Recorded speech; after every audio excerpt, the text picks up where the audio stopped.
याद रखिएगा, आज हमें लिख रहा हूँ मेरे अल्फाज, पाकिस्तान और ईरान को लड़वाने की कोशिश की जाएगी, फिर पाकिस्तान सऊदीया को लड़वाने की कोशिश की जाएगी, फिर पाकिस्तान और अफगानिस्तान को लड़वाने की पूरी हद्दुल वसा कोशिश की गई।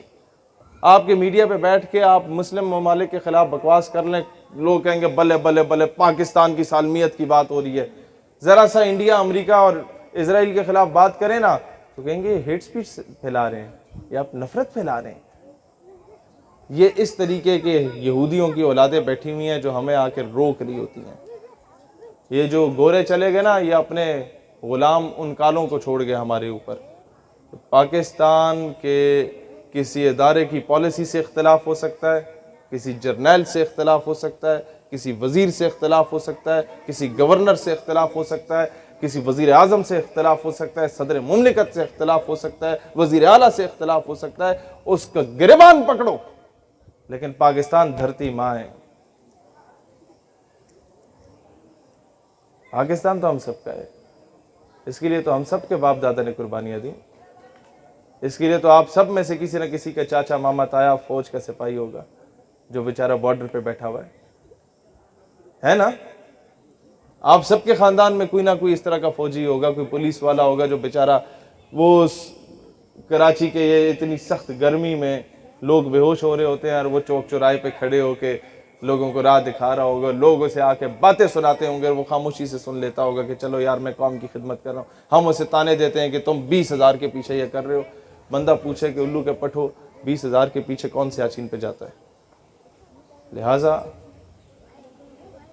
जो जवान हैं उन्हें सीनों से लगाओ। किसी जर्नैल की पॉलिसी से इख्तलाफ है, नाम लेके बोलो, पूरे इदारे को रगड़ाना लगाओ, क्योंकि उससे यही होता है कि जो वो बेचारा शहादतें दे के आ रहा होता है उसके जख्मों पे नमक छिड़कते हैं। जर्नैल को कोई फ़र्क नहीं पड़ता, कोई फ़र्क नहीं पड़ता। उसने वही रिटायरमेंट के बाहर दफ़ा हो जाना है मुशर्रफ की सूरत में, वहाँ जाके आराम से ज़िंदगी गुजारेगा। उसने जो किया, मैं उस चीज़ों में नहीं जाऊँगा, फिर ये फरिश्ते नाराज़ होते हैं, लेकिन मैं सिर्फ इतना बात कहना चाहूँगा कि पाकिस्तान से अगर मुझे मोहब्बत है तो इस वजह से नहीं है कि ये ख़िता ज़मीन है जहाँ में पल्ला बड़ा, जहाँ में पैदा हो गया, नहीं। मुझे इससे मोहब्बत है तो इस वजह से है कि ये वो वाहिद रियासत है, रियासत मदीना के बाद, जो इस्लाम के नाम पे हासिल की गई। लिहाजा हमें इख्तिलाफ हुकूमत से होगा, हुकूमत का गिरबान पकड़ेंगे और उसको उठा के बाहर फेंकेंगे और अपने बच्चों की तरबियत करके उनको सियासत में लाएं, अपने बच्चों की तरबियत करके उन्हें ब्यूरोक्रेट बनाएं, अपने बच्चों की तरबियत करके उन्हें आर्मी ऑफिसर बनाएं, उन्हें इंजीनियर डॉक्टर बनाएं, उन्हें अच्छा आलिम बनाएं, उन्हें मेन स्ट्रीम में लाएं। आप मुझे बताएं, बिल फर्ज खुदा ना खास्ता 2-3 हिस्से हो गया मुल्क, तो अंग्रेज़ों के कुत्ते नहलाने वाले तो हर सूबे पे काबिज बैठे हुए, फिर क्या करेंगे? ज़िलों को अलग करेंगे। मेरी बात समझ आ रही है आप लोगों को? ये नवाब वडेरे तो वही बैठे हुए हैं। उन्होंने तो आपको बलूचिस्तान में भी महरूम रखा, उन्होंने आपको पंजाब में भी महरूम रखा। पंजाब आपको क्या लाहौर नजर आता है सिर्फ? साउथ पंजाब चले किसी दिन मेरे साथ, आप बलूचिस्तान के जुल्म भूल जाएंगे। वहां के जो जाबिर और जालिम नवाब वडेरे अपने अवाम के साथ वो सलूक करते हैं। इंटीरियर सिंध चले कभी मेरे साथ, वहां के जो ये जालिम नवाब वडेरे हाल करते हैं ना, वहाँ की मासूम औरतों के साथ, बेचारियों के साथ, जो भट्टों पे काम करती हैं, जो बेचारी वहाँ वो लोगों की गंदमों को काटने के लिए काम कर रही होती हैं। आप भूल जाएंगे कि बलूचिस्तान में क्या हो रहा है। हर जगह की एक अपनी तवील दास्तान है। लेकिन मसला सिर्फ ये, एक बात याद रखना, कभी भी कोई नवाब वडेरा आपको अपना कमी नहीं बनाएगा जब तक आप खुद उसके गिटों में नहीं बैठेंगे, मैंने दाने दे दो, मुझे दाने दे दो जी, मेरी रोजी रोटी लग जाए। अपनी हक हलाल की 2 वक्त की रोटी कमाएं, नवाब वडेरे की ग़ुलामी को लात मारें। ठीक है, थोड़ी मुश्किल होगी, लेकिन यह है कि कम से कम तुम्हारी बेटियों की इज्जत बची रहेगी।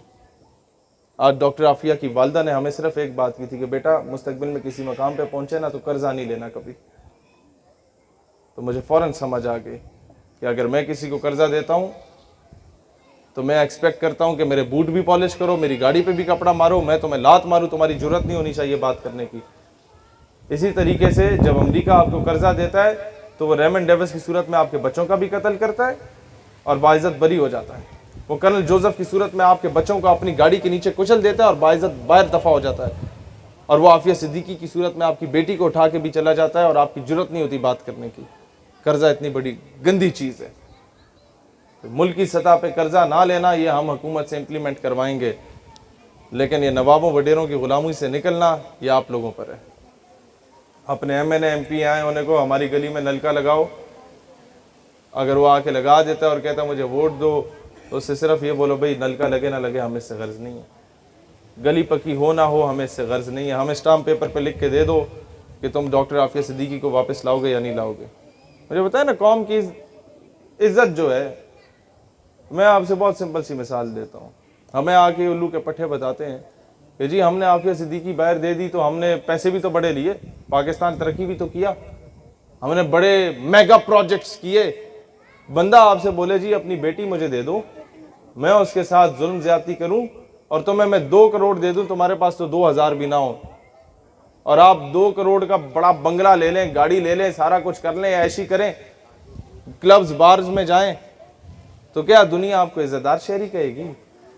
वो कहेंगे बेगैरत है, बेटी की दलाली कर रहा है। तो आज मुझे बताएं ना, पाकिस्तान अगर तरक्की कर भी ले अमेरिका से टक्के लेके, तो लोग तो हमें यही कहेंगे कि बेगैरत हो गए हो, बेटी की दलाली कर रहे हो आफिया सिद्दीकी को बेच के।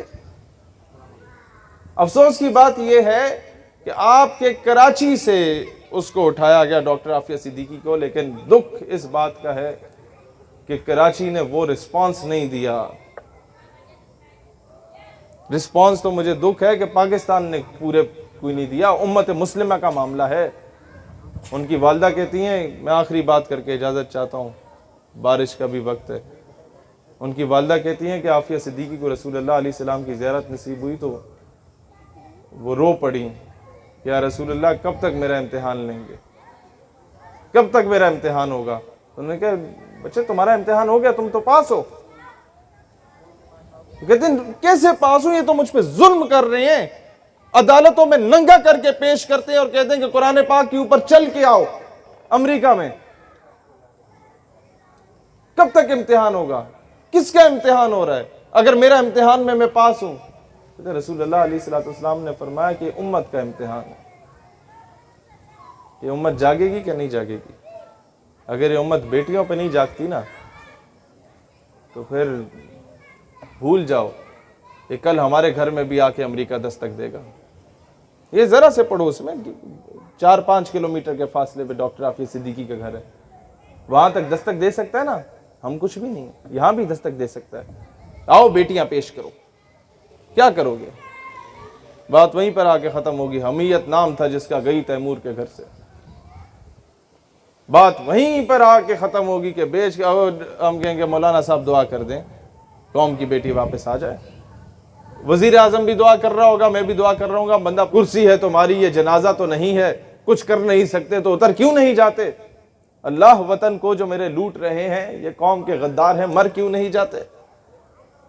बंदा उनसे पूछे कि भाईजान अगर आप वजीर आजम हैं, ये तो वही बात हुई ना, बेच कर तलवारें खरीद लिए मुसल्ले हमने, बेटियां लुटती रहीं और हम दुआ करते रहे और कहते रहे कि जनाब वो अपने आप को बेहतर कर दो।